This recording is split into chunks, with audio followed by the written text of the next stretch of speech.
Hopefully everybody's doing good this morning. Here in Metro Detroit, it's been it's snowing out a little bit and the roads are terrible. I actually got on here late. The conference call was actually supposed to start at 8, and I just caught the end of it, and now it won't come up. So I'm hoping that the actual call is up now, so we're going to be able to watch it fully. I have not seen this yet.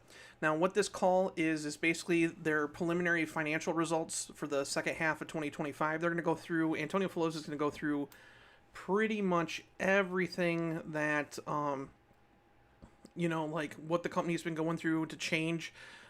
They're getting away from that whole dare, forward 2030 BS.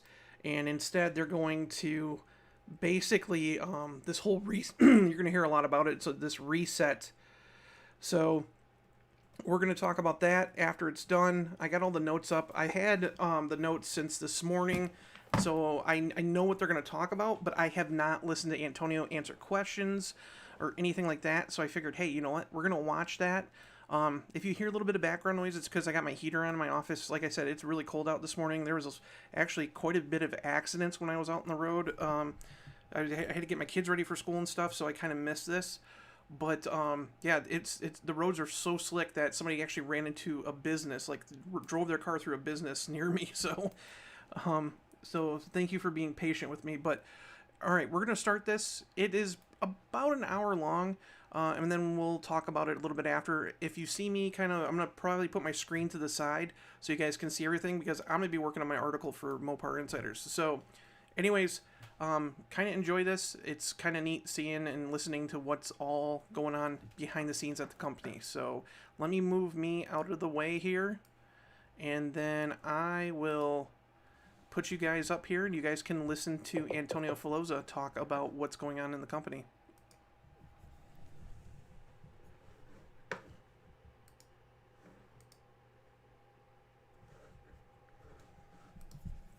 If it wants to load, hold on here. We don't want to go all the way back there. We want to start at the beginning. Make sure the volume's all the way up. All right. Thank you. Hello, everyone, and thank you for joining us today as we review Stellantis' H2 2025 preliminary financial results. The presentation material for this call, along with the related press release, were posted under the Investors section of the Stellantis Group website. Today, our call is hosted by Antonio Filosa, Chief Executive Officer, and Joao Laranjo, Chief Financial Officer. After their prepared remarks, Antonio and Joao will be available to answer questions from analysts. Before we begin, I want to point out that any forward-looking statements we might make during today's call are subject to the risks and uncertainties mentioned in the Safe Harbor Statement included on page 2 of the presentation. As customary, the call will be governed by that language.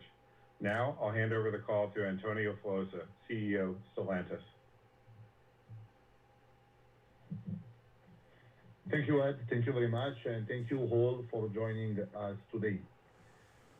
What we are presenting today is a decisive... I'm going to adjust the screen a little bit because I notice on the live stream that it's kind of cut off. So hold on here. I'm sorry about doing this, but I want to make sure you guys can see everything that's going on here. So give me just a second here. Let me stretch the screen up a little bit. Hopefully now you guys will be able to see all the presentation stuff. Reset for our future profitable growth.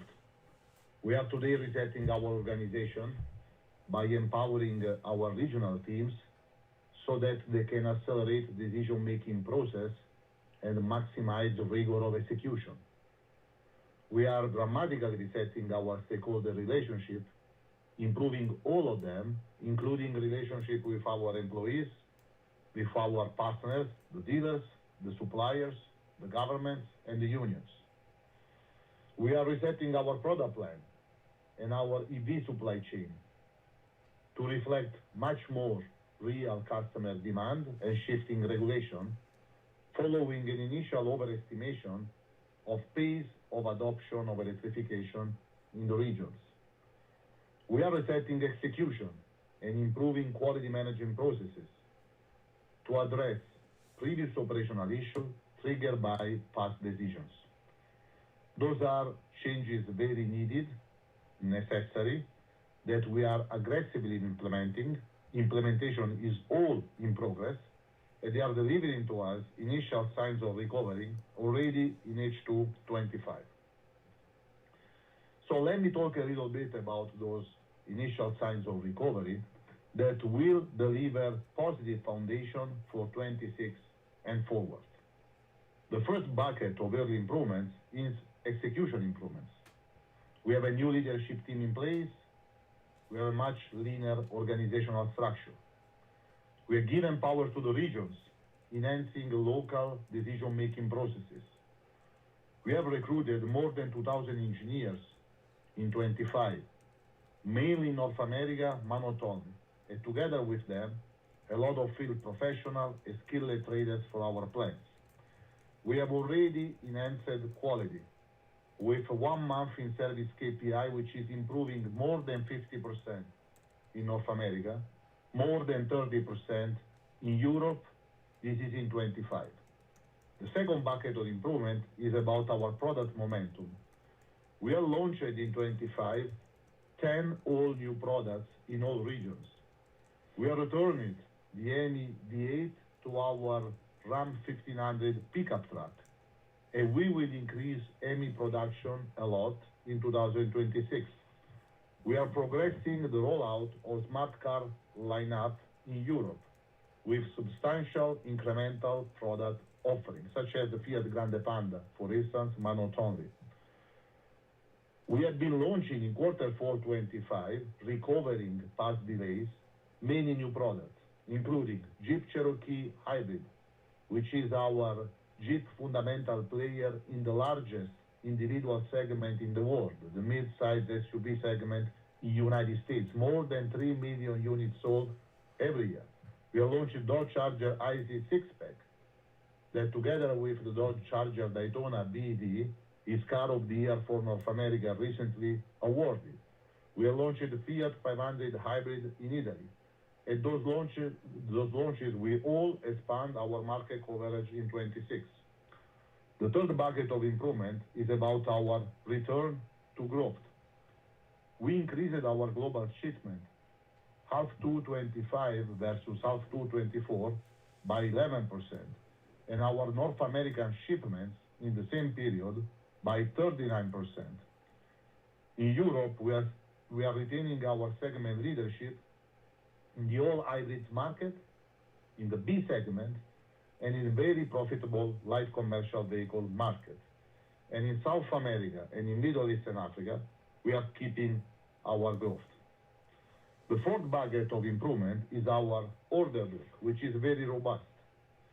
So our order intake in Europe increased by 13% in half 225 when compared to half 224, and 23% only in Q4 25 when compared to the same period of 24.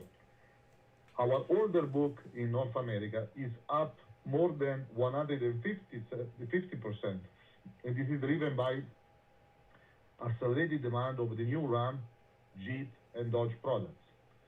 We have received year-to-date more than 60,000 orders for our 26 model year Ram 1500 Hemi V8 engine powered. And we have sold out our planned production for model year 26 on the recently launched two-door Dodge Charger 6-pack Scat Pack. Through the renewed product strategy, we are addressing many white spaces in the markets where we compete. And this is a very big opportunity for us in 26. So in half 126, we will launch our Ram 1500 TRX. We will launch our all-electric Jeep Recon. We are already launching the new Jeep Grand Wagoneer. We are already launching the new Fiat Grande Panda IZ. All those products will enhance our market coverage for 26. And also the many launches of half 225 will give us a full benefit in 26 of additional market coverage. This is the case of the launches of the 8 launches that we see in the bottom of the slide, including Ram 1500 Hemi V8, Ram 1500 Express. In South America, the Ram Dakota, our mid-size pickup truck over there. As we mentioned before, our Dodge Charger IC 6-pack, together with the BEV car of the year in North America. Our Fiat 500 MHEV, our Jeep Cherokee Hybrid, the return of a historic and iconic nameplate in the largest individual segment in the world. In Europe, the Jeep Compass BEV, and in Europe again, the Citroën C5 Aircross BEV. And now I leave the word to João. Thank you, Antonio. As part of our 2025 second half results, we are announcing 22 billion euros worth of charges that are excluded from AOI. We have broken this out for you into three categories. 14.7 billion euros related to product plans. It includes write-offs of canceled products of 2.9 billion, and also impairment of certain platforms of 6 billion. This is primarily due to substantially reduced volume and profitability expectations for BEV products. It also includes approximately 5.8 billion in projected cash payments expected to be paid over the next 4 years. 2.1 billion euros related to steps taken to resize the EV supply chain. This includes a total of 700 million in cash payments expected to be paid over the next 4 years. 5.4 billion euros relate to other items. This includes 4.1 billion due to a change in estimate for contractual warranty provisions, and 1.3 billion of restructuring and other charges. The vast majority of charges relate to necessary corrective actions have been taken in 2025. Now, let me review the preliminary results for the second half.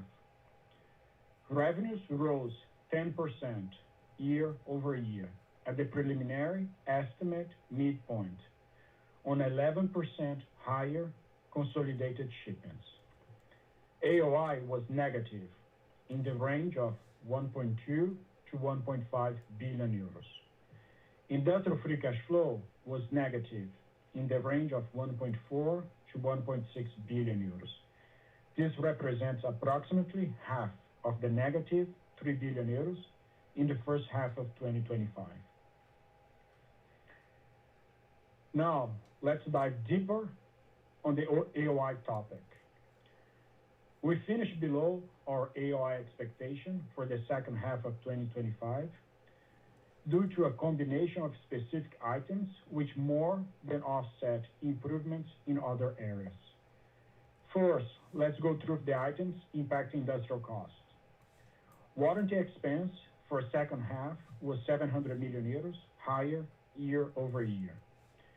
500 million euros of this was triggered by the change in estimate related specifically to vehicles shipped in the first half of 2025.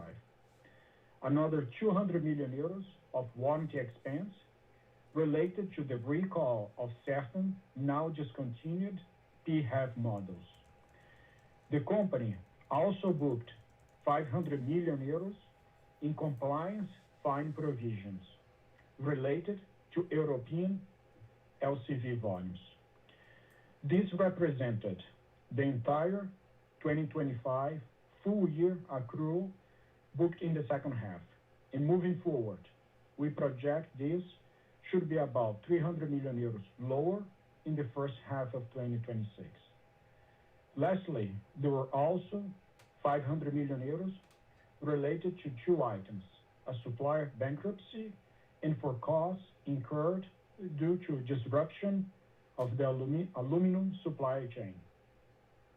Next, two items in the financial service business had a negative impact of 400 million euros in the FX and other bucket. The first was due to the residual value impact incurred in the US for the now discontinued PHEV models. And the second was a provision related to an industry-wide motor finance redress program in the UK. So in total, there was 2.1 billion euros of negative impact from the specific items I mentioned. At the same time, core foundational business drivers like volumes, price, industrial efficiency, and purchasing costs were all moving in the right direction. Now, let us go over what we expect for the full year 2026 financial guidance. Net revenues are expected to rise by a mid-single digit percentage, with the largest contribution from North America. The margin guidance is low single digit, with improvement expected, comparing the second half to the first half of 2026. And industrial free cash flow are expected to improve year over year. Included in this is approximately 2 billion euros in projected cash payments in 2026, of which approximately 1 billion euros is expected in the first quarter. We expect a return to positive industrial free cash flow in 2027. Now, let us turn to capital. The message here is that the balance sheet is strong and will remain so.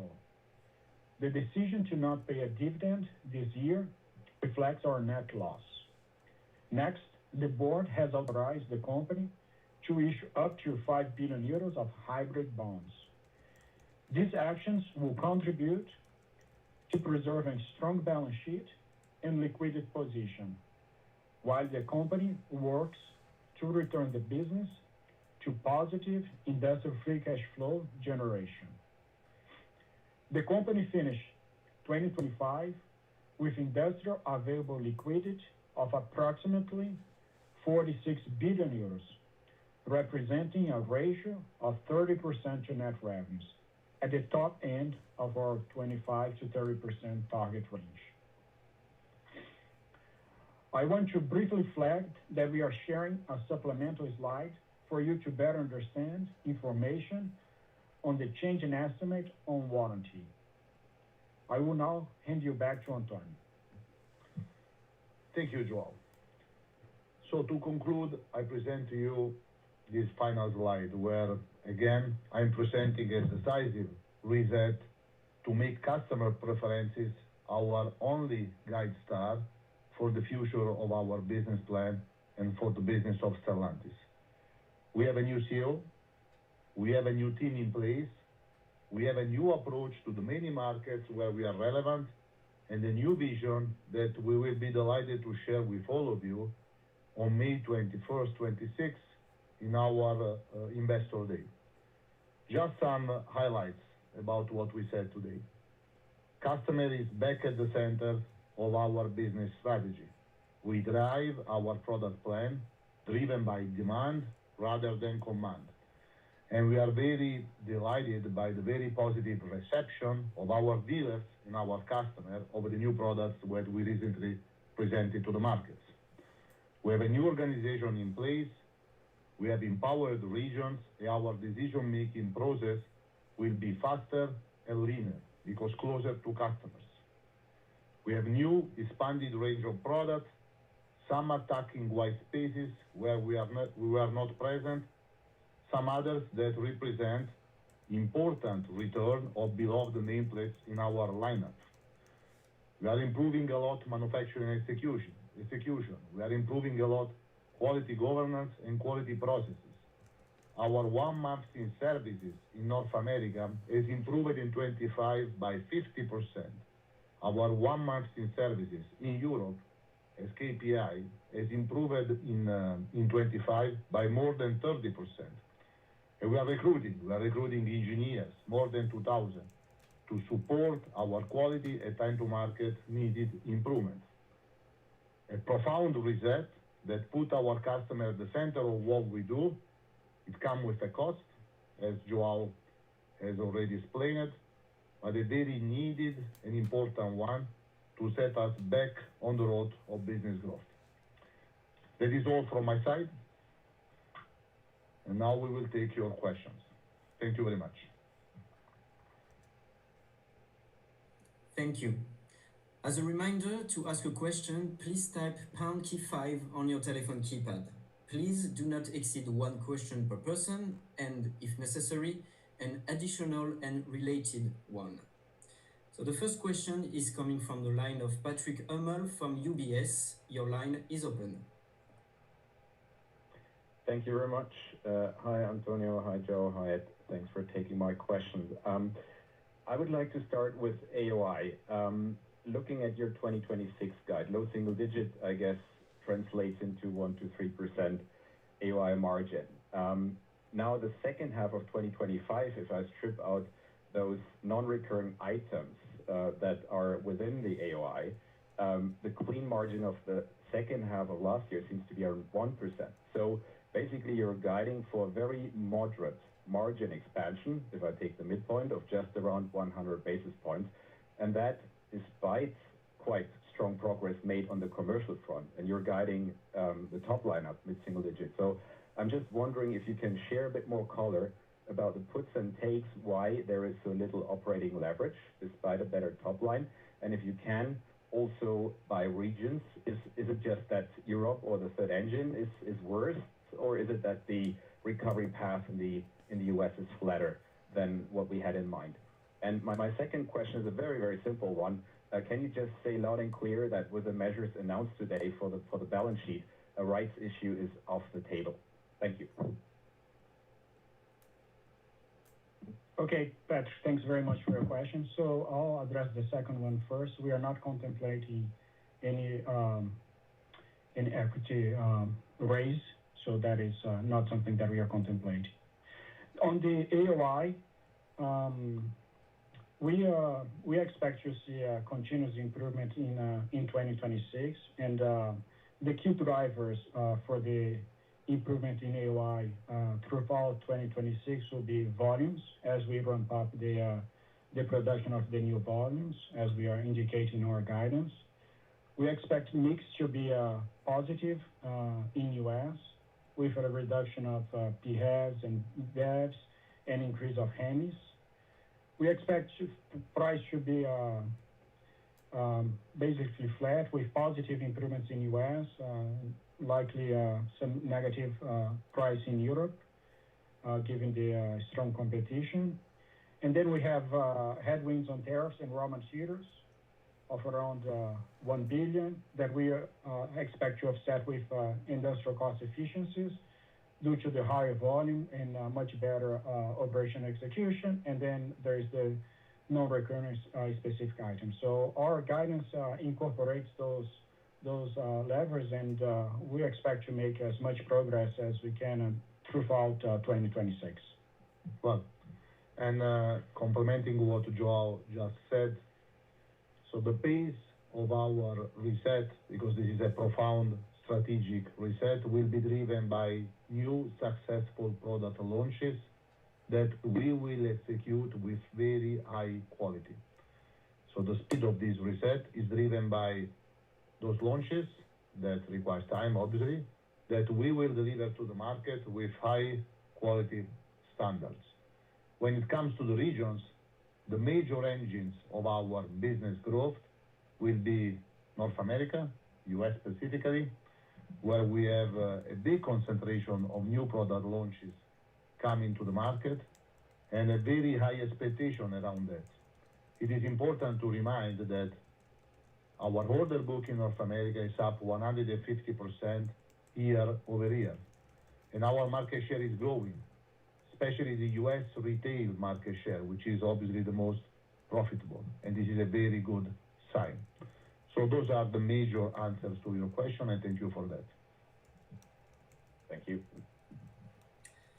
The next question comes from Jose Asumendi from JP Morgan. Your line is open. Thank you very much. Thank you, Antonio and Joao, for the presentation. It's Jose for JP Morgan. Just one question, please. I can clearly see how the white space products or the products coming into white space are going to give you that additional momentum in volumes and earnings. My question is there not a need to take more drastic action in Europe, taking down capacity? Or simply in other words, can you talk about how the announced measures are going to help improve our industrial footprint both in Europe and in North America? Thank you. Well, thank you very much for this question, and I will answer to that. This profound reset that has been done to put back our customers in all the regions at the center of everything we do as a company, obviously it comes with a strategy of business growth. That is why we are investing $13 billion in the next 4 years in US, with the launches of 5 all-new products and 19 relevant products. That is why only in 2025 we launched globally more than 10 all-new products. North America, Europe, but also South America and Middle East and Africa. So once we put our real world customer demand at the center of what we do, and once we set up for ourselves a foundation through product launches of growth, our main strategy is to grow. Is to grow in North America, is to grow in Europe, is to consolidate South America, is to grow in Middle East and Africa and elsewhere. Then obviously our business is also a business of efficiency. So we will take a lot of care at industrial efficiency as well. And for what we think on our brand portfolio and our industrial footprint, well, we will share with a lot of pleasure all those considerations in our Investor Day, May 21st of 2026. Thank you very much. Thank you. Looking forward to it. The next questions come from Philippe Auchois from Jefferies. Your line is open. Yes, good afternoon, and thank you. My question is on the perpetual hybrid bond. I'm just trying to understand, considering that how much liquidity you have on the industrial balance sheet, am I right to assume that the driver of that hybrid bond is more to protect the rating rather than add liquidity? And if I can follow up with that is to what extent protecting the rating, or how does, I guess you're trying to protect the rating to continue to invest in the Catalent organization in the US. And if you can comment on this, if it is the right logic, am I thinking about it the right way? And does your balance sheet in any way constrain your ability to continue building that Finco? And I'm just wondering, is you said up to $5 billion, which suggests you could do less, and how could we think about the cost of that instrument? Currently, Volkswagen pays about 4.5% interest gross on that on a similar facility. Is that the kind of cost of funding we should be looking at? Thank you. Yeah, thank you. Well, the first thing is obviously the hybrid. It's one more instrument in our toolbox to make sure that our balance sheet continues to be strong, and it's something that we are very focused on, including to make sure that we protect our investment grade, which is very important to us, and we are working very hard as well to improve the operating performance, including to protect the growth of the Finco here in the US. So all the points that you mentioned relates to the hybrids are the rationales that we are also looking at. And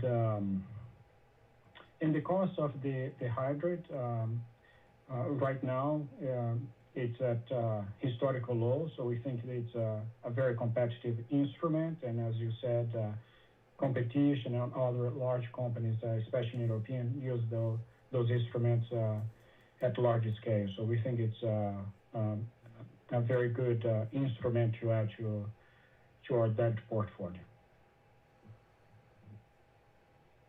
Thank you. The next questions come from Thomas Besson from Kepler Cheuvreux. Your line is open. Hi, good afternoon. It's Thomas Besson, Kepler Cheuvreux. I'd like to ask you a couple of questions, please, as well. First, when I look at your deck on page 7, could you please explain us the difference between your operating cash burn at about 2.4 billion and the industrial free cash flow at 1.5 billion?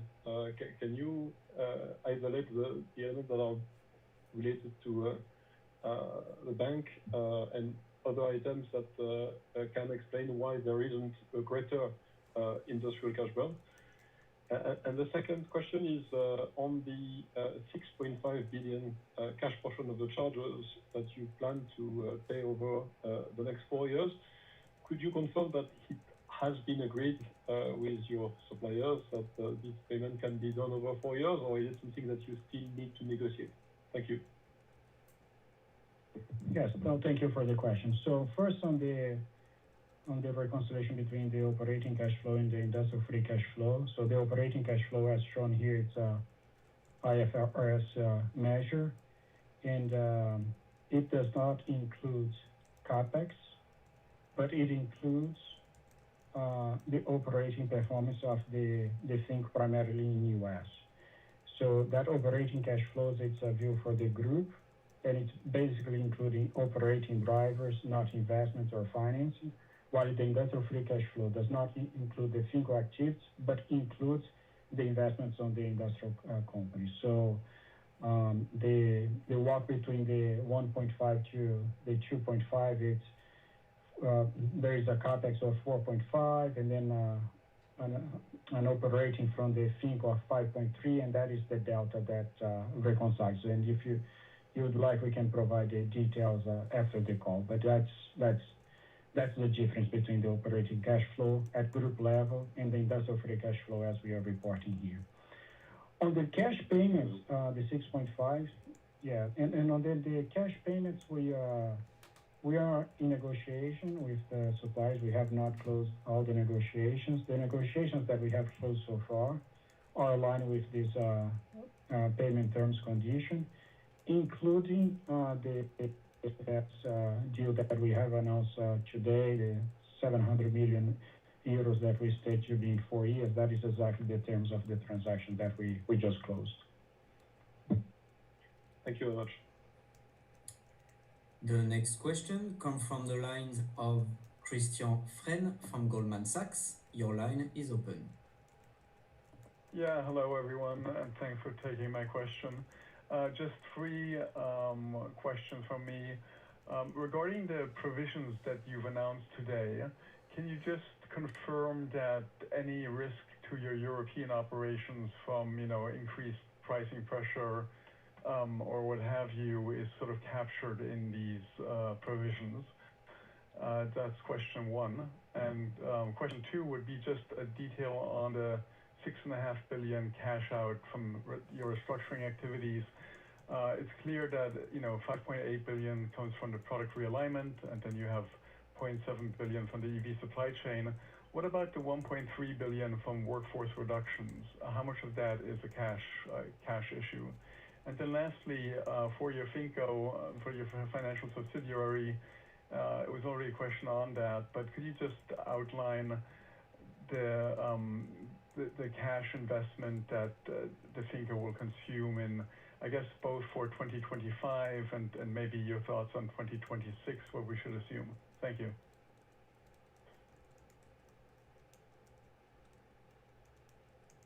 Yeah, so on the provisions,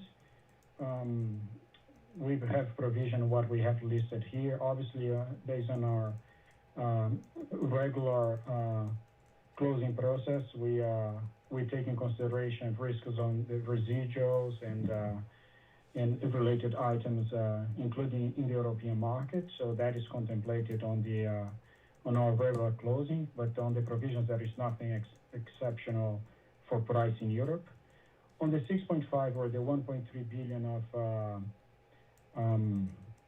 restructuring, as you can see on our financials in 24, 25, we continue to have restructuring actions that it's about around €1 billion. So the cash out in 2025 was about €1.3 billion, and we expect a similar amount or slightly less, around €1 billion in 2026.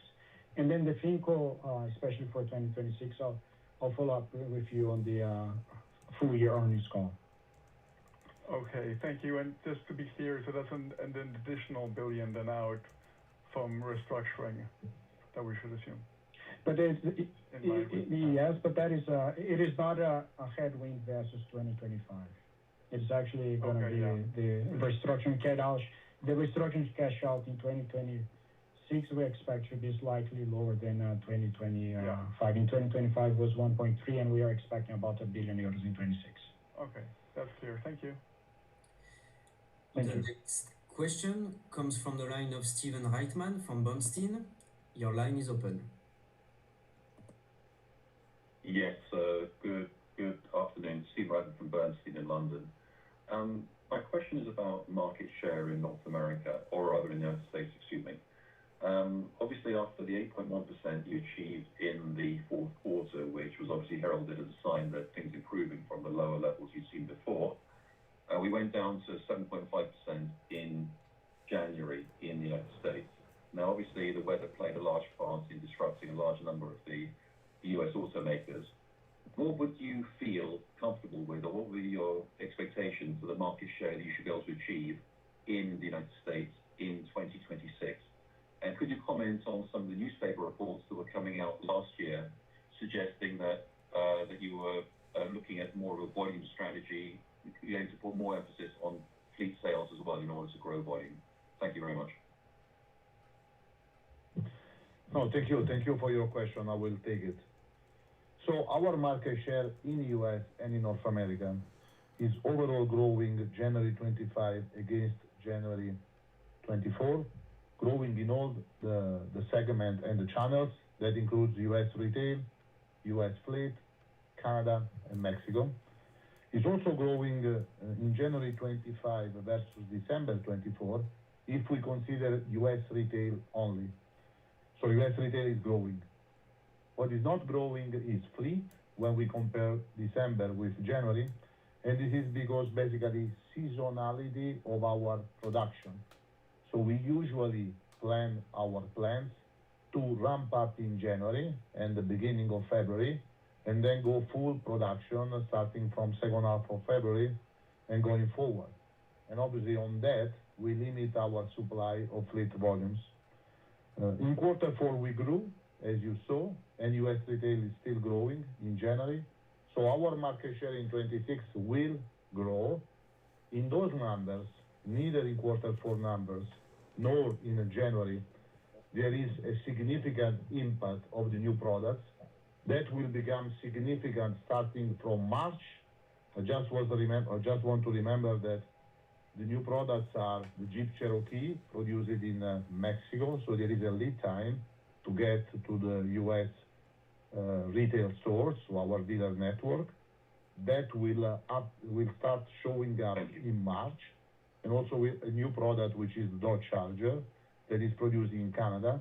This will start to show up in our dealer lots starting from second half of February. But again, our firm trust is that the new products and the additional performance in US retail and fleet will lead us growing the market share in US and in North America. Thank you very much. Thank you. The next question comes from the line of Tom Narayan from RBC. Your line is open. Hi, Antonio, Joao, Ed. Thanks for taking the questions. Tom Narayan, RBC. First question on brands. I didn't see any commentary on brand rationalization. It seems like the idea is to keep, all the brands intact as you have. And it's just to follow up on that, the Jeep Cherokee, you mentioned the market for that in the US, 3 million cars. We haven't really seen much volumes yet on that. Just curious if maybe there's some supply issues related there or strategy there. And then if I could just squeeze in an accounting item, given the charges today, can we expect an improvement on D&A for 2026? Thank you.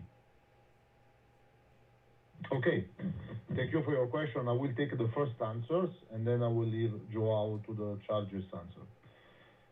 So, Jeep Cherokee has been launched in production in December last year, thus recovering a past delay from the past years, and is coming now to the dealer lots by March.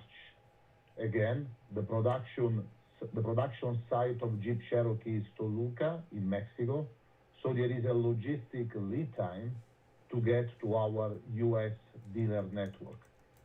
You will see Jeep Cherokee starting being visible in the dealer lot in March, starting accelerate deliveries of this fantastic car to our consumers starting from March. This is the major lever of our market share growth and recovery. On the charges, Joao? Yeah, on the depreciation, we expect to see a benefit of about 250 million euros of lower depreciation amortization versus 2025, driven by the adjustments that we are announcing today. Okay, and then on the brands, you're okay with all the brands? Oh, yeah. So brand portfolio is something that we are working a lot. On top of it, we are very proud of our brands. They represent iconic brands for our consumers. If you imagine, there is no more iconic brand in US than Jeep, Ram, Dodge, and Chrysler, and we have very many iconic brands in Europe, such as Fiat, Peugeot, Citroën, Opel, Alfa Romeo, and the others. Obviously, we have an investor day already scheduled for May 21st this year. We will be more than delighted to share with you all the important consideration that we have for our business plan around our brand portfolio for our future. Thank you very much. Thank you.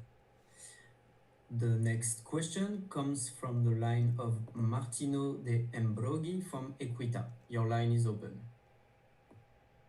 Yeah, thank you. Thank you very much for taking my question. On free cash flow, my focus on. In 2026, it will be probably negative, including the 2 billion cash out related to extraordinary charges.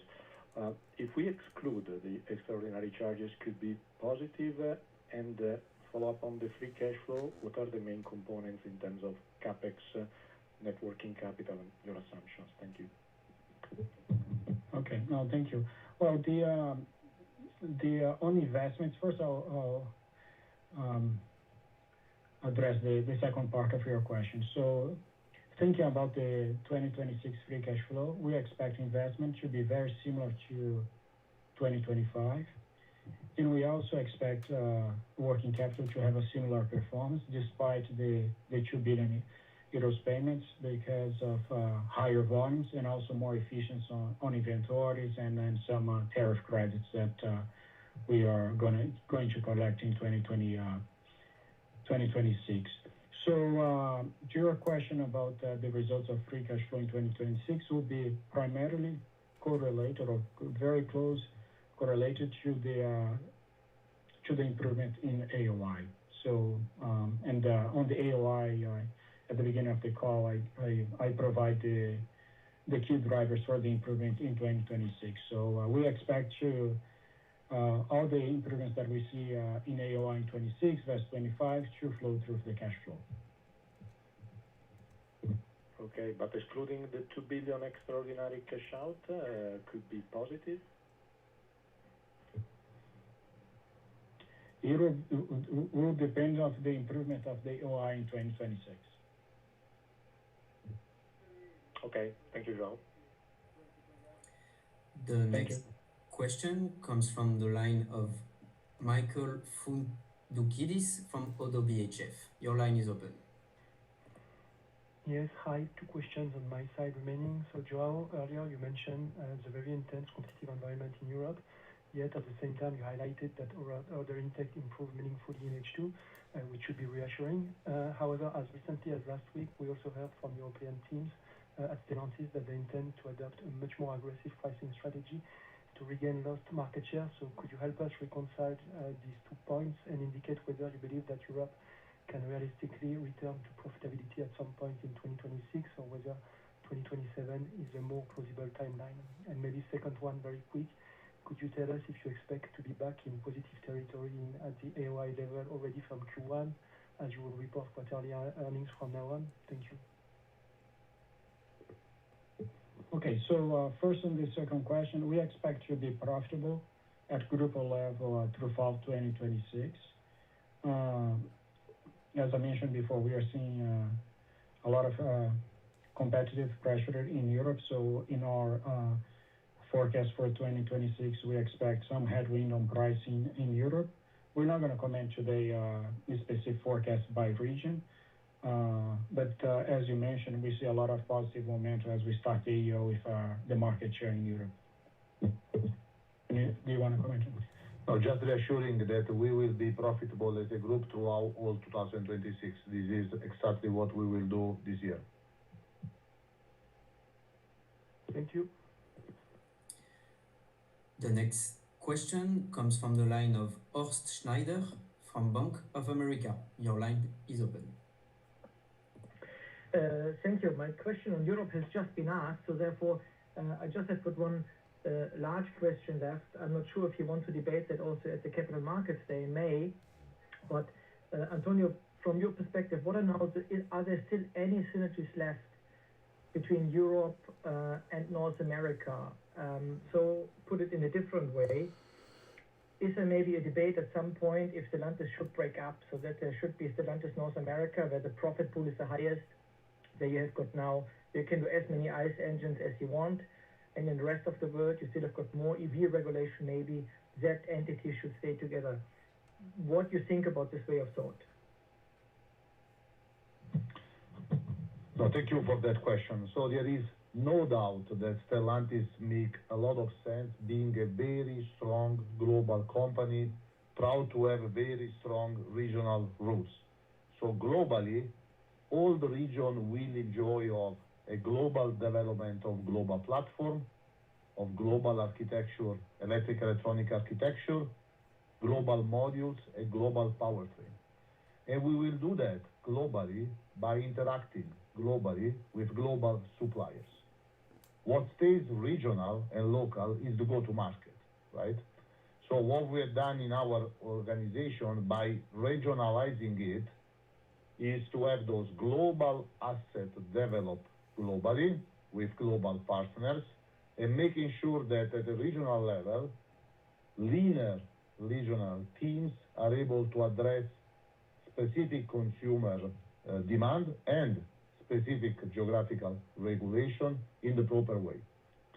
This is how we want to leverage our global synergies that are mainly technical and of supplier base with our regional go-to-market tactics. Thank you very much.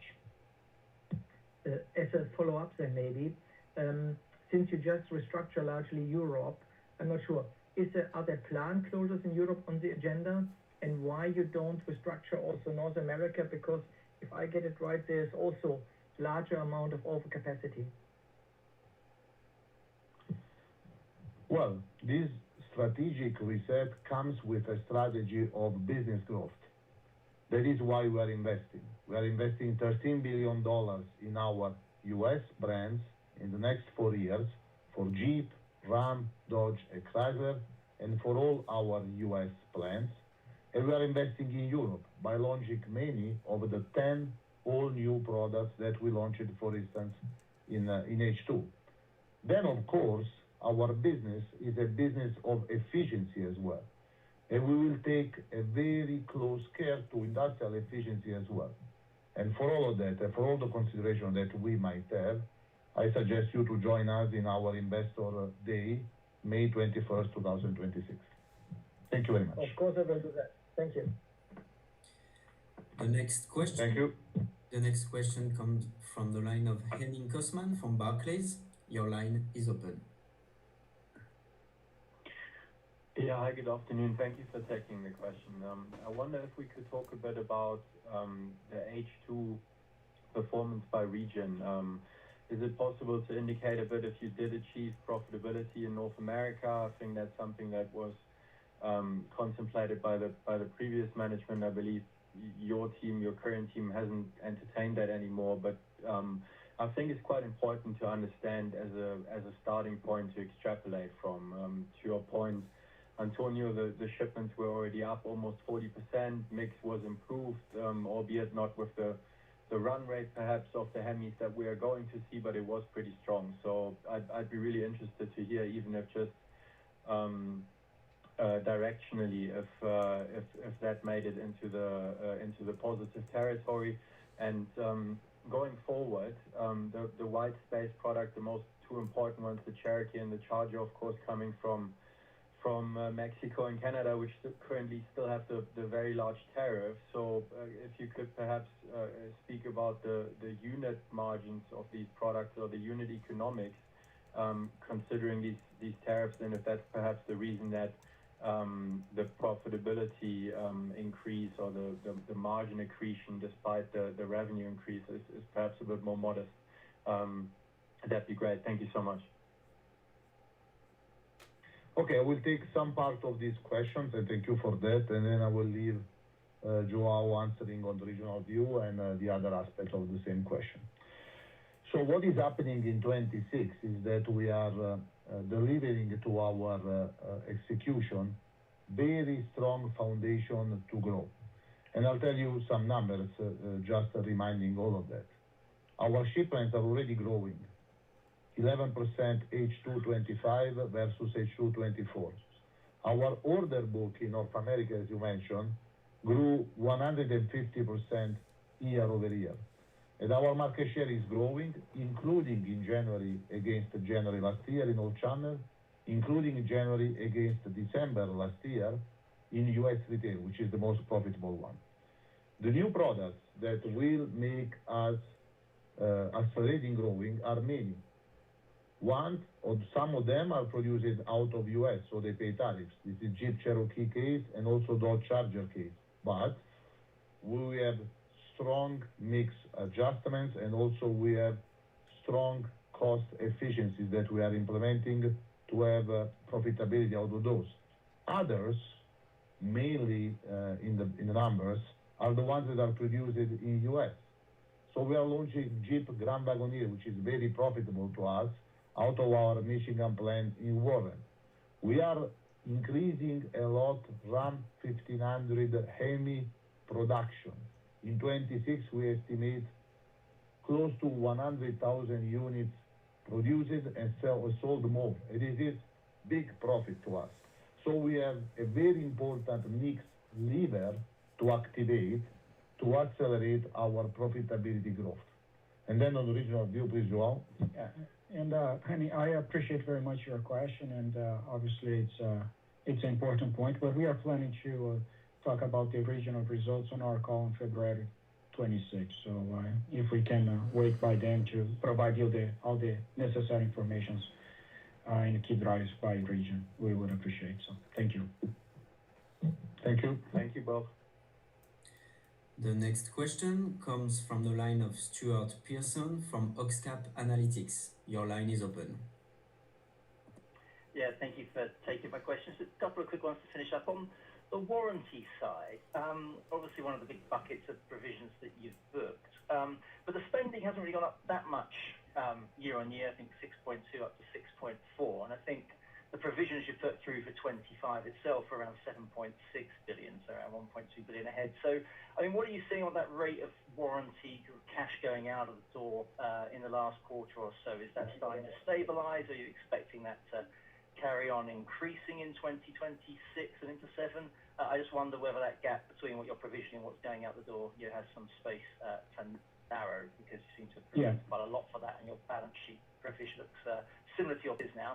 And then I have a quick question just on the capacity side. A few people have rightly touched on that. I just wonder, other than closing, there's other options. We're seeing the Chinese OEMs reportedly looking to partner with incumbents, and obviously Geely and Ford one speculated route there. I mean, what are your your thoughts on those kind of partnerships, the pros and cons of that? Obviously, you have the international JV with Leapmotor. Could you expand that structure a little bit? Is it impossible in any region, not just Europe, that we see you do something more in terms of where plants sit within your different I guess, legal entities when we get to the CMD? Thank you. Okay. Thank you for your question. I will answer a couple of aspects of your question, and then I will leave Joao talking about the warranty spend. So before talking on warranty spend, which is very important, I want to talk on product quality. We have refocused our industrial team in improving our product quality dramatically, and we are achieving that. We have recruited more than 2,000 engineers, mainly in North America, to support both quality improvements and time to market improvements, and this is working. The early indicators of quality in our business is the 1 month in service. In 2025, since we started this new level of execution, we improved 1 month in services on our products by more than 50% in North America, by more than 30% in Europe. So quality is improving and will improve further. And then the spend, I will leave in a moment to Joao. On the capacity question that you just asked, well, we read the declaration of Ford CEO on proposal of capacity sharing with Geely. Actually, we were pioneering that because with our partner Leapmotor, through Leapmotor International and through our network of distribution in Europe, in South America, and in Middle East and Africa, we're already selling their cars. And we are already planning capacity sharing with Leapmotor in Europe and in South America, as we announced it already. So we are already on that path. I believe that this path will benefit them and us, them to localize production, us to share supplier bases, to share capacity, and to accelerate in some technological step up. And on the warranty spend, I will leave Joao the answer. Yeah, thank you, Antonio. So on warranty, as you note, 24 and 25 were basically flat, albeit at high levels. We don't expect warranty spend in 2026 to increase versus 2025 levels. As Antonio mentioned during his prepared remarks, we are starting to see improvements in warranty both in North America and Europe. So eventually we expect to see benefits also on the warranty spend. But for sure in 26 we don't expect warranty spend to be a headwind versus 25. Thank you. Thank you. The next question comes from the line of Emmanuel Rosner from Wolfe Research. Your line is open. Thank you very much. I have a couple of questions on the cadence, if I may. So you're signaling an improvement in first half margin, but then in the second half better than first half, and then 2027 better again, and then same thing for free cash flow. Besides for maybe the volume or market share trends from ramping up some of the new products, are there any other puts and takes that we should consider that will make the second half better than the first half, and then further improvement in 27? Well, no, thank you very much for this question. I will take it. Yes, as you mentioned, we see a very big improvement in volumes driven by new products, but also in mix. So one of the largest volume improvement will happen in the space of Ram pickup truck, V8 Hemi engine power, where we are planning to produce and sell 100,000 units more in 2026 versus 2025. And this is obviously a big profit maker for us. The other and third lever of a profit enhancement that we see for 26 and forward is to improve industrial execution. That will mean to us to improve quality output, as we said. They are already improving, and we'll keep improving them in many war rooms that we started in all the regions, in all our organization, and by improving cost, that we are working a lot with our engineering. We recruited more than 2,000 only in 2025 with our suppliers that we are engaging in many and several supplier tables to technically work on components, system, and subsystems. So volume, mix, cost, and industrial execution will be the major levers to enhance our profit for 26 and forward. Thank you very much. And then a quick follow-up on cadence as well, and apologies if I missed this, but in terms of the cash outs for some of these, realignments, you said I think it will be over 4 years. Are you able to give us some sense of cadence of how much of it is in, which year, or specifically how much of it in 26? And again, apologies if I missed that. Yeah, so of the total 6.5, we expect about 2 billion euros to be paid in 2026, and of that 2 billion euros, 1 billion to actually be paid in Q1 26 as we close negotiations. So that is the cadence. So in 27, 28, 29, it will be evenly spread. But in 2026, we expect to pay 2 billion out of the 6.5. Thank you, very, very helpful. Ladies and gentlemen, this was the last question for today. Let me now hand the call back to Mr. Antonio Filosa for the conclusion. No, well, thank you very much. Again, thank you for joining us in this important moment. What we announced today is a profound strategic reset for our company, and one that will put back our customer real needs at the center of everything we do. We are very optimistic for 2026 and for the future. Please, I will have all you back, hopefully, in our Investor Day, May 21st, 2026.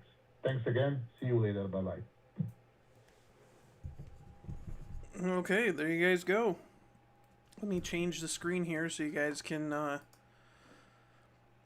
see me, and then we can talk about some of this stuff, because, again, this stuff is interesting because it's official.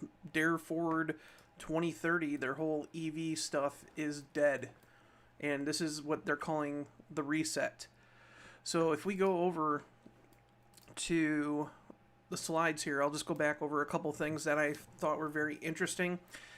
Again, if you look at the reset, basically they're resetting the organization by empowering regional teams. So what does that mean? That means that, obviously, we've seen it since Antonio came on. Tim Kuniskis is now head of the North American brands. Antonio's still the COO for North America. And I think that's what's flipping a lot of these European media journalists out, is because he's focusing on North America. And the reason why he's focusing on North America isn't because he's the COO. It's because, obviously, North America is the biggest moneymaker for the whole company. So the first focus should be getting your biggest margins in, like, a profitable market. And not to mention, everybody's flipping out about Europe. The honest to God's truth is we just seen them cut regulations back, but it was barely anything. Basically, it gave them an extra 3-4 years. When you have a market where several countries follow this, regional, emission standards kind of stuff, and they're pushing back, especially countries like Italy and Germany especially, against the EU, but yet they still want to push EVs. So we've already seen in Europe, a lot of people just can't afford EVs, and for considering how much they drive, and the market there is totally different. I don't think a lot of people understand just how different the European Union car buyer is compared to the North American car buyer. Here, going across the United States or Canada, it's not uncommon for somebody to get in their car or drive 2 hours and still be in the same country. There, you're driving through different countries and that.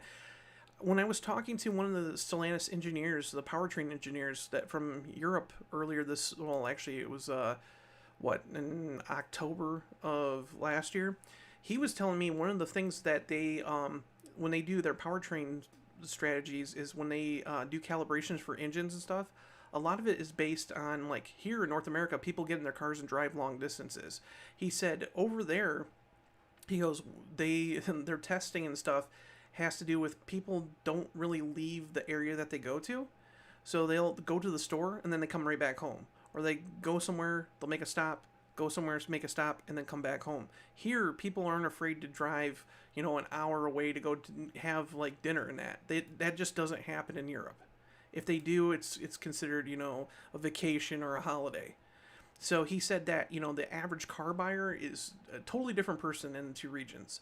So, with that being said, it's that market is kind of like, if things are like very expensive in Europe.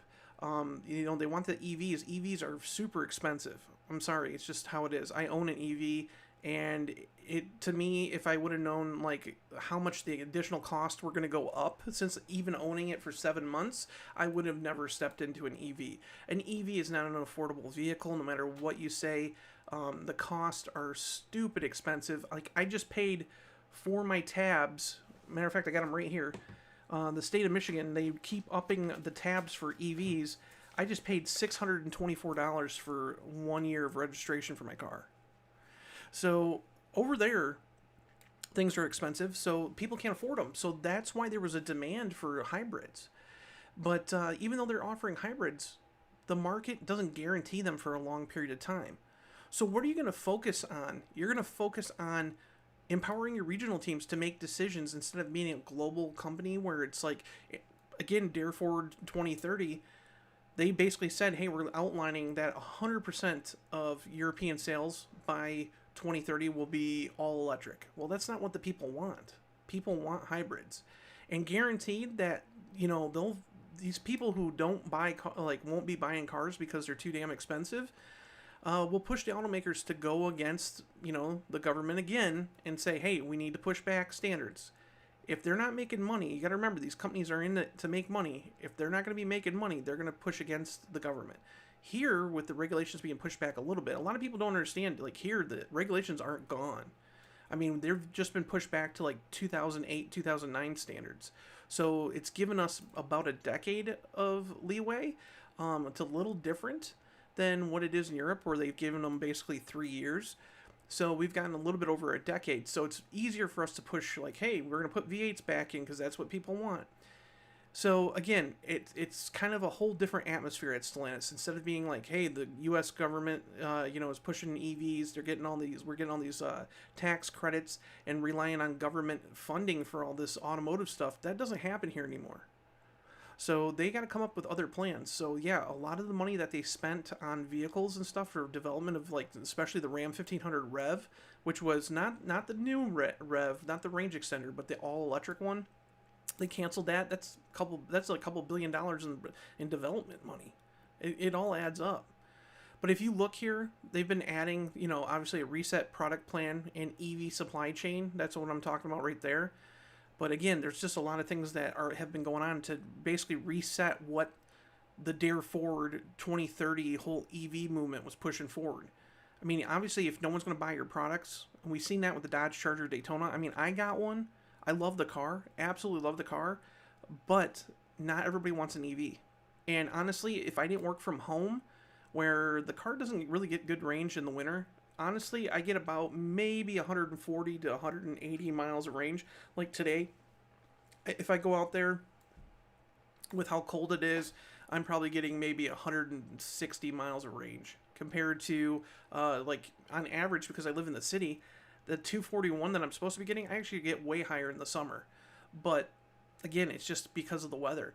So a lot of people don't want that. They just want reliable internal combustion engines that they don't have to worry about and stuff like that. And again, like, when the government here is constantly taxing you more and more and more on your EVs, it makes it kind of like you kind of want a nice vehicle. Like, if I had to do it again, I'd probably wait for a 6-pack Charger. Even though I love my car, that's just how it is. Let's talk about what they've been doing for 2025 going into 2026. So obviously there's a new leadership team. A lot of the names for North America stayed. Obviously, like Bob Broderdorf and all that have been put in since Antonio moved up to COO. Tim Kuniskis has basically gained momentum in his position when he returned. Not only is he the Ram CEO, he's head of SRT Performance because SRT is back.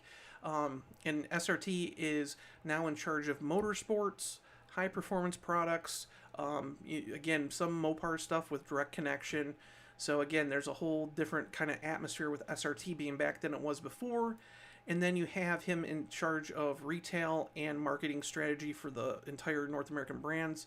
Ralph Gilles has moved from his kind of realm of being head of certain brands in the company to now overseeing everything.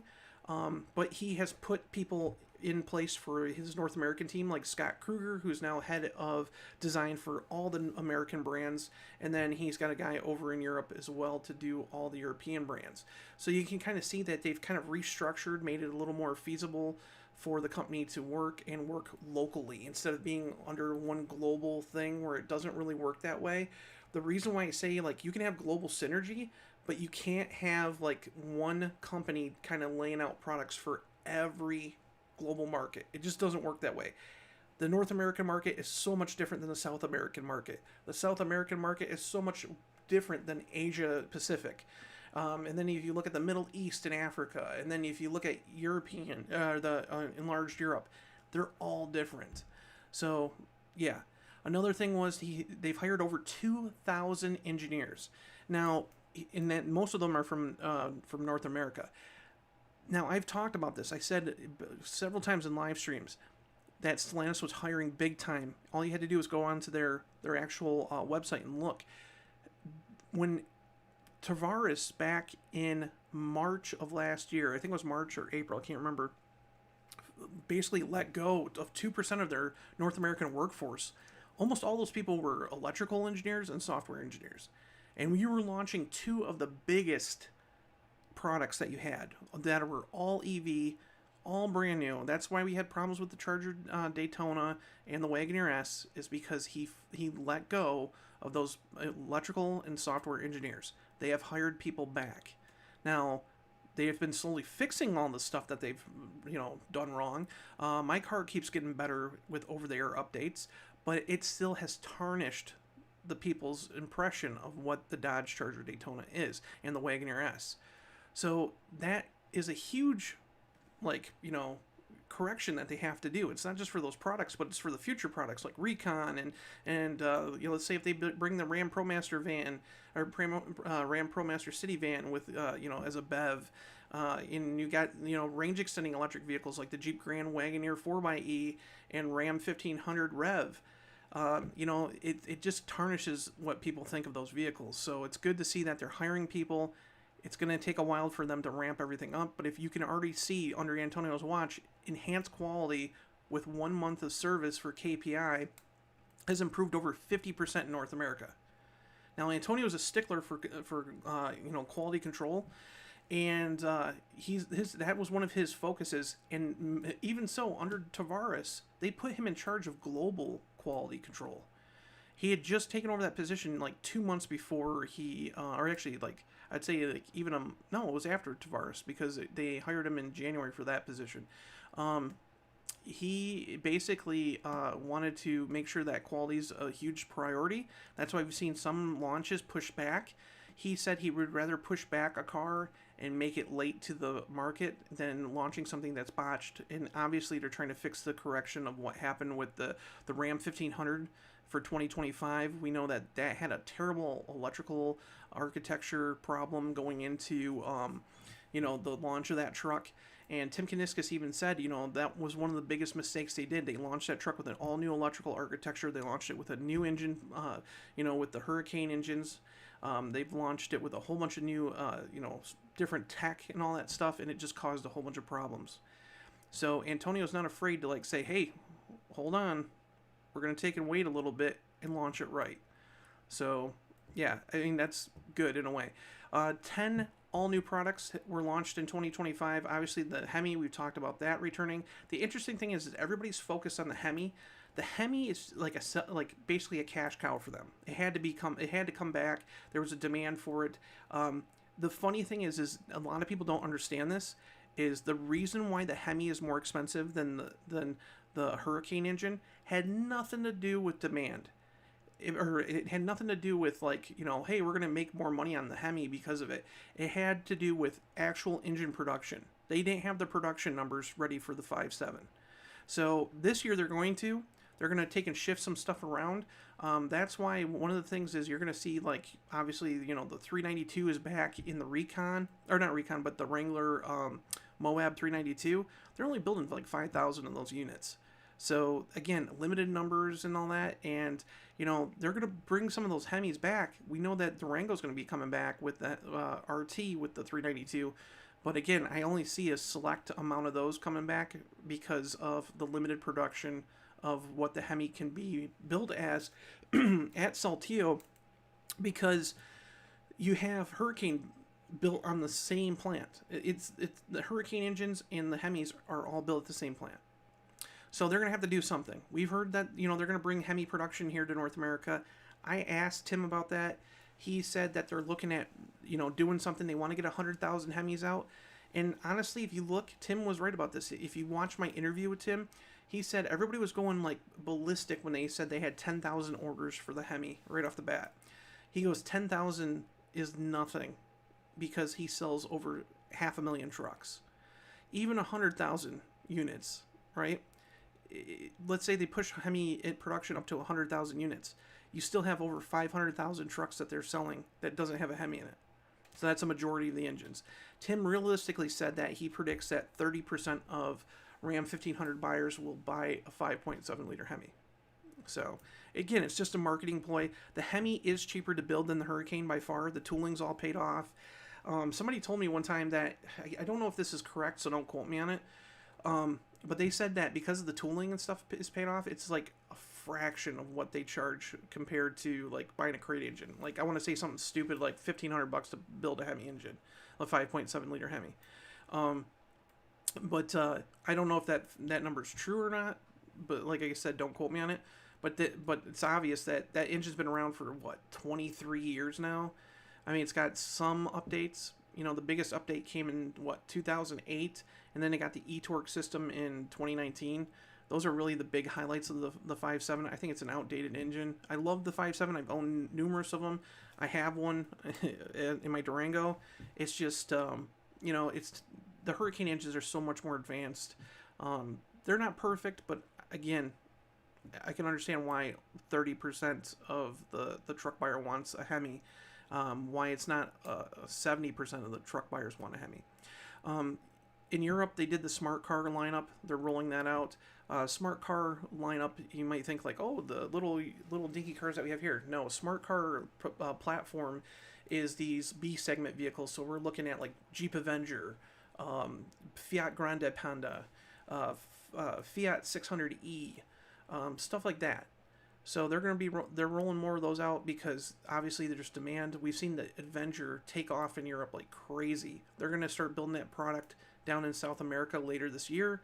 Avenger's a global Jeep. It doesn't come here, but maybe because we've seen some regulations pushed back, if they could build it here, they definitely would bring it here. It's basically a front wheel drive based little city Jeep that's smaller than a Renegade. Again, it's the #1 selling Jeep in Europe, and it's getting even more and more popular as it rolls out globally. They have several models. They have an e-hybrid over there with a little mild hybrid system. They have the 4xe, which is a hybrid system which uses all-wheel drive. That's the all-wheel drive capable one. So that product's big, but that platform is very successful for Stellantis.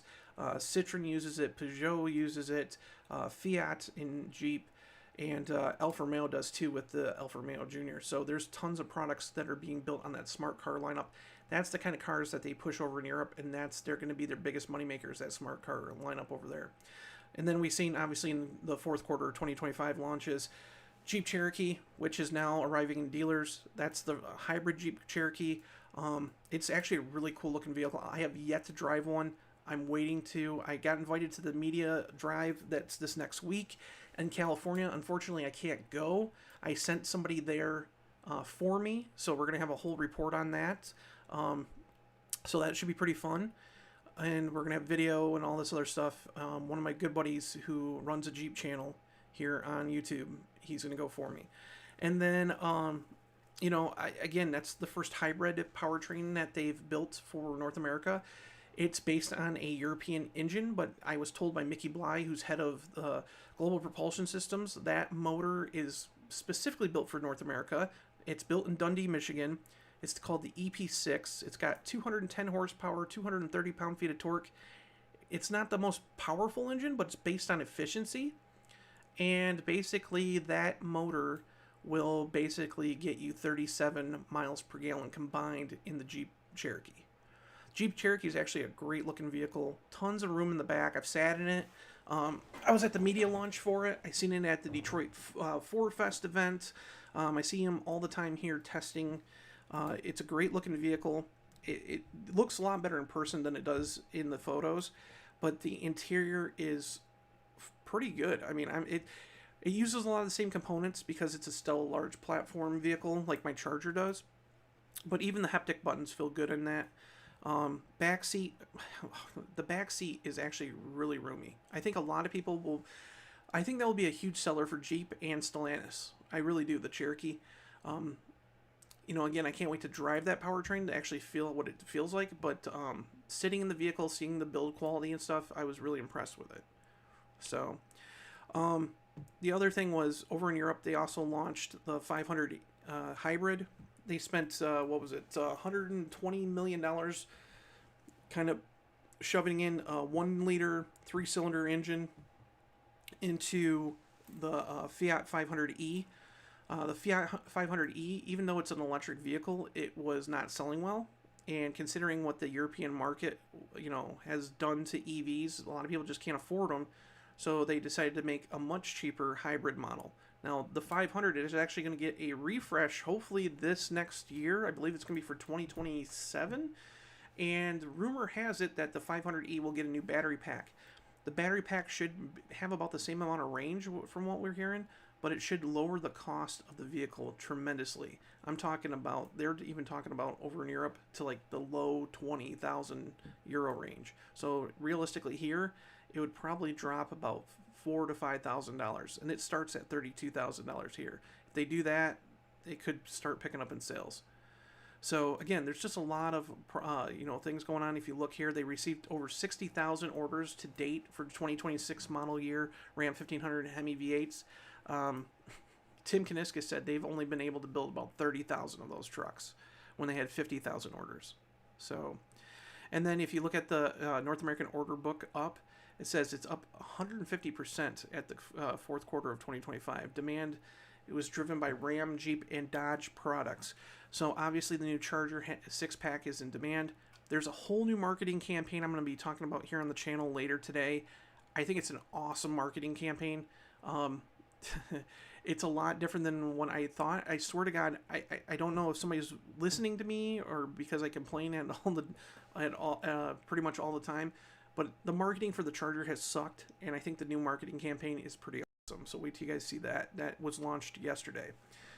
Let's go through. These are the products that are launching and that have been launched. We've talked about a lot of them here on the channel. Obviously, the hybrid 500e we just talked about with the 1-liter 3-cylinder engine. That's a hybrid engine from the outgoing 500 hybrid. Obviously, the new Cherokee Compass battery electric vehicle. So they have the battery electric, and they also have the 4xe, which is battery electric as well. And then they also have an e-hybrid and a hybrid. So they have a normal mild hybrid as well over there, and they have a plug-in hybrid. Citroen C5 Aircross. This is a vehicle that is about the size, a little bit bigger than a Jeep Renegade. This is one of those vehicles that is built on the smart car, or actually this is built on the Stella Medium platform. This vehicle is the Citroen C3 is the one I'm thinking about. That's a little smaller, but the Citroen C5 is actually about the size of a Jeep Compass. It's built on a similar platform. The Dodge Charger, we know about the six packs. Are now the whole entire six pack lineup is being built now. RT 2-door and 4-door being built at Windsor. So we're gonna get 4-door by the end of the month in dealers, and then next month we're gonna be getting RT 2-door and 4-door models. Ram Dakota. We've talked about a lot about this product on the channel. This is for South America.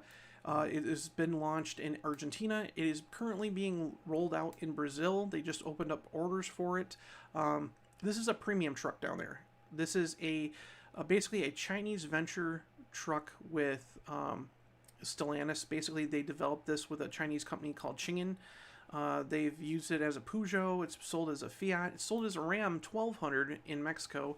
It's actually a pretty cool truck, but Ram has decided to make it more of a premium brand, because a premium truck down in South America, because the Ram brand is considered almost like a Maserati-like brand. They're a very premium brand down there. So they've ramped this truck up, and this truck that you're looking at here, the Laramie, stickers for about the equivalent of about $56,000 US starting, because of how the market is down there. So they're predicting that this will be a huge seller for Ram, considering that they have the Ram Rampage, the 1500, 2500, and 3500 down there. This is the only thing that they're missing, so they're bringing it here. This is not the Dakota that we're going to be getting. We're going to be getting a totally different Dakota in 2 years. Okay, ours will be unique to the North American market. It just so happens that the Dakota, the second gen Dakota that we know here, was also built in Brazil back in the late 90s, early 2000s, and it had a huge following. So they decided to use the nameplate on this new midsize truck down there because of the heritage to it. Ram 1500 Express. Obviously, this truck is the sweet spot of the Ram 1500 lineup for 2025 or 2026. Almost at 2025. 2026. Basically, it starts at about $42,000, goes up to about $55,000 fully loaded. You know, the Hemi's the more expensive option, but honestly, the Express is a nice package. I would say that I kind of like the Warlock a little bit better in the 1500, but and it's funny because I like the Express model better in the 2500 than the Warlock, but the Express package is the sweet spot. You get these nice sport looks. This one here is just a normal Express, but if you get like the sport, what's it called? The Black Express package. You get the sport hood and stuff like that, 20-inch wheels that are blacked out and stuff like that. It gives a little more street appearance. This one here is a Express, Black Express package here. But you can see Hemi's back. TRX is coming this summer, and it's going to start at $99,995, I believe. This is the Bloodshot edition. This is going to be significantly more. This is graphics package and stuff, and a hand-painted stripe and all that. But this will be launching in the summer. This is a 2027 product. Jeep Recon. Jeep Recon will be launching sometime in March. Officially, I was on a conference call with Bob Bergerdorf, the Jeep CEO, the other day, and he told us that it was going to be launched. They're hoping to have models starting to be built at the end of February, and it will be launched in March. So this is the first iteration of the new Recon. This is a global Jeep. This Jeep, because it's electric, even though it's coming here, it will not be canceled because it's electric. It is going to Europe and replacing the Wrangler there. So again, this is a huge product for Jeep in itself. And, you know, again, we are probably going to see additional powertrains eventually for this product. So, hold on here. I'm just seeing if you guys said anything. All right. Hey, well, my live stream froze up. All right. And then obviously we talked about Grand Wagoneer. Those are arriving in dealers now. I did a whole video about them and arriving in dealers. You know, Wagoneer is gone. Grand Wagoneer is one nameplate that spans over both ranges. The new front looks so much better in person. I absolutely love the new front styling of it. The packaging, if you go on and go to Jeep.com and look at the packaging of what the build and price configurator, I think you guys would be shocked at just how well packaged the Grand Wagoneer is for being a premium vehicle.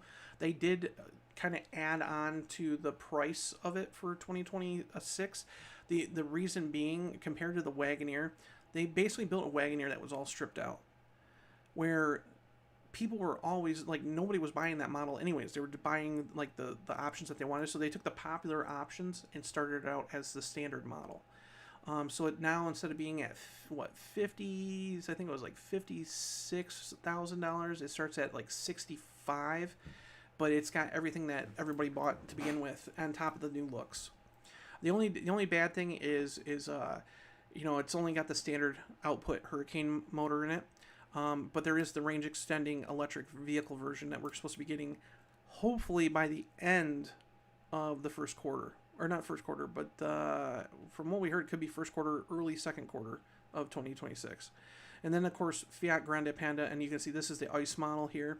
They have a hybrid model, and they also have an all-electric model. This is part of that smart car platform that is super successful.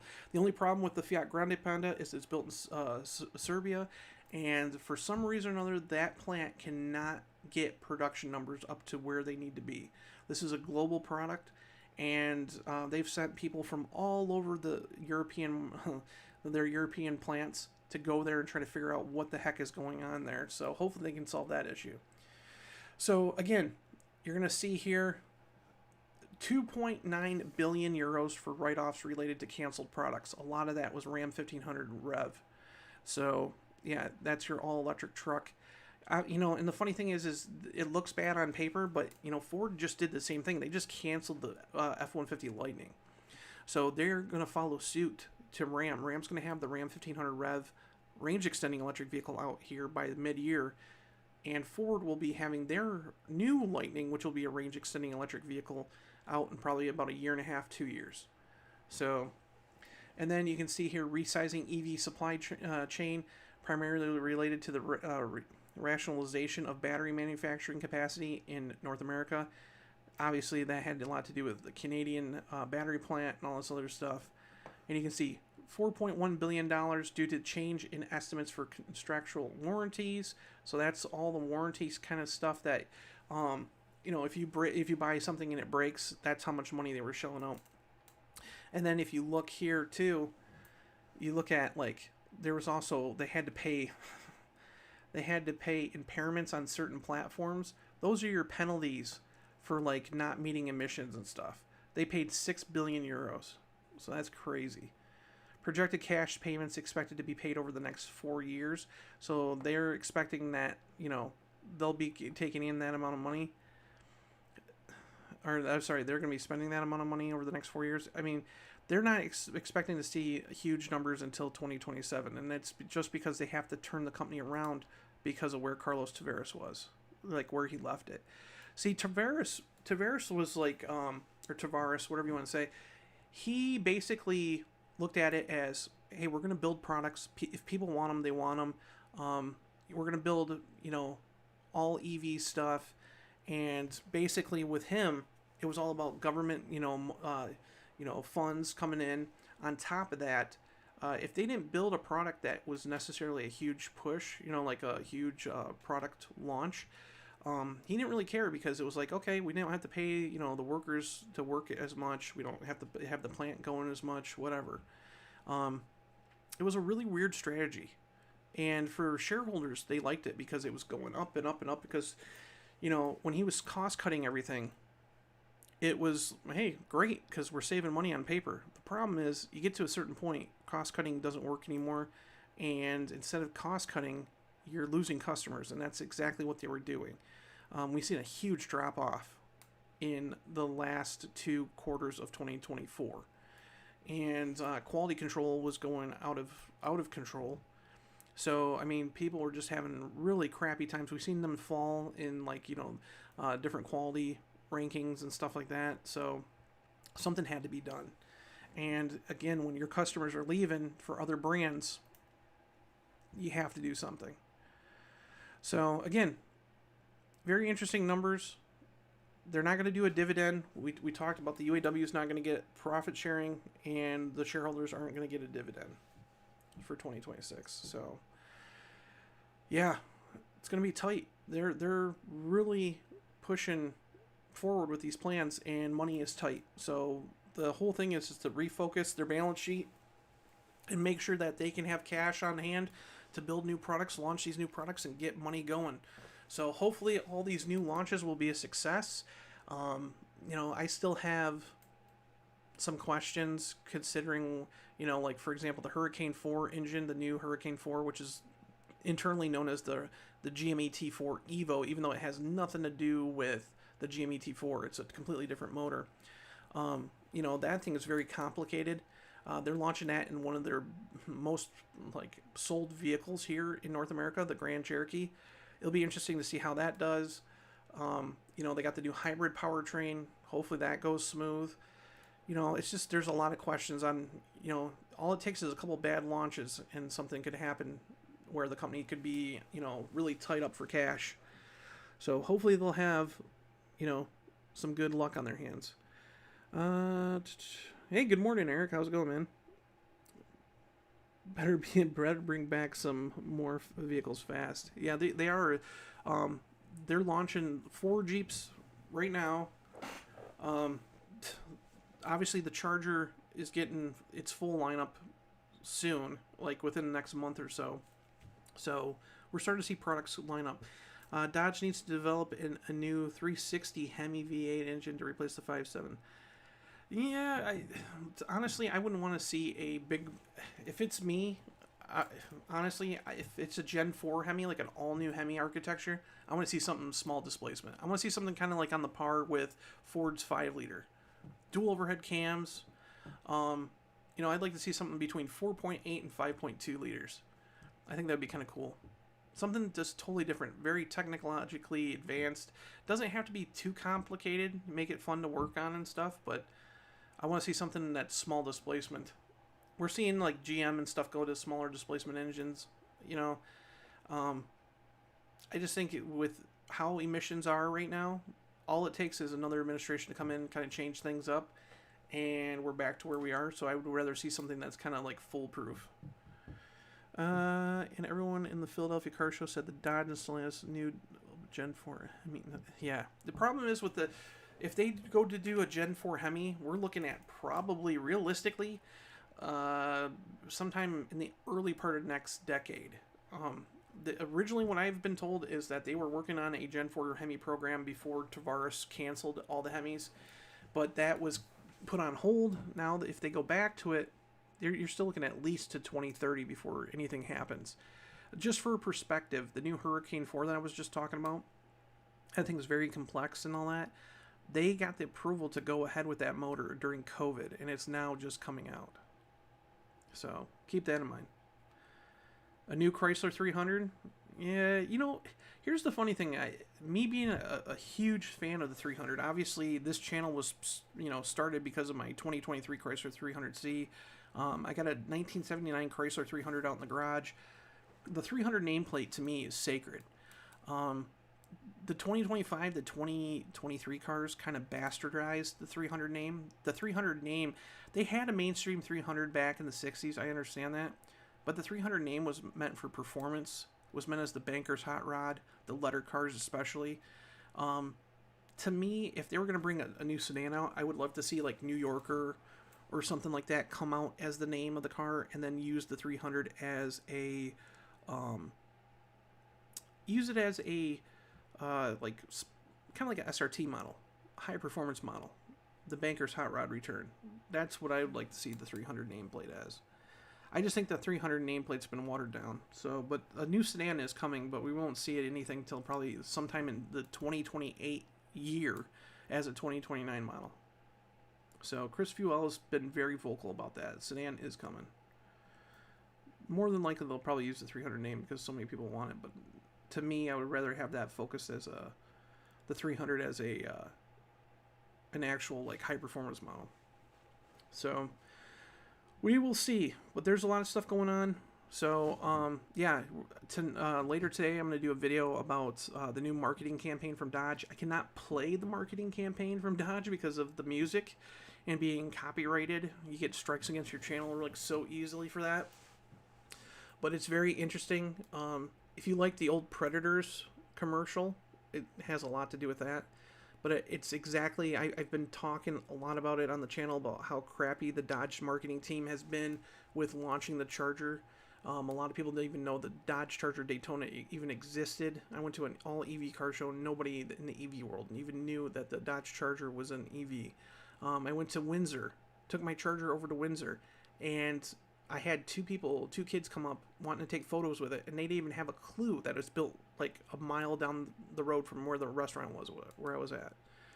So we will see. A new dual overhead cam 32 valve Hemi V8 would be great, but the reliability has to be there. Agreed.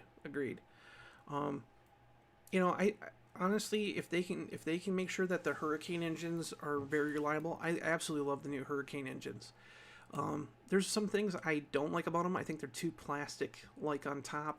I don't like the fact that you can't check the oil with a dipstick. You have to do it with a computer. I just don't like that. One of the things I was teasing Mickey Bly, who's head of global propulsion systems, with when I went to Dundee, I went to the Dundee engine plant to see the Hurricane 4 being built. And I told him, I said, I basically grabbed him by the shoulder and I go, "Thank you for putting a dipstick in here." And he started laughing because that is one of the biggest complaints with the Hurricane engine. So, the Hurricane 6. So, but yeah, the if you have a chance to drive one of the new Chargers with the Hurricane high output one, oh my God, such an awesome car. And everybody keeps saying about the 392. No. That car feels like it was developed around that engine. Like, it's such a great powertrain in that car. It's amazing.